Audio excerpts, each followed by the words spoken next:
Hello everyone, welcome back to the channel. In today's video, I'll show you how to organize workspaces in Zen Browser with this complete 2026 guide. Workspaces help you keep your tabs organized by separating your work, personal, study, or entertainment browsing into different sections. First, open Zen Browser and locate the Workspaces section in the sidebar.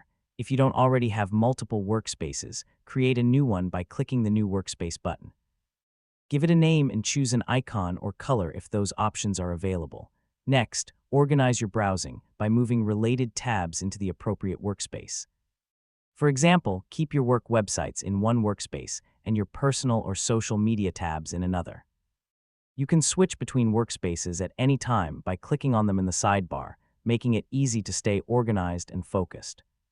If you no longer need a workspace, you can rename, edit, or remove it depending on your needs. Keeping your workspaces organized makes browsing faster, cleaner, and much more productive. That's it. That's how you can organize workspaces in Zen Browser. If you found this video helpful, don't forget to like, subscribe, and turn on notifications for more Zen Browser tutorials.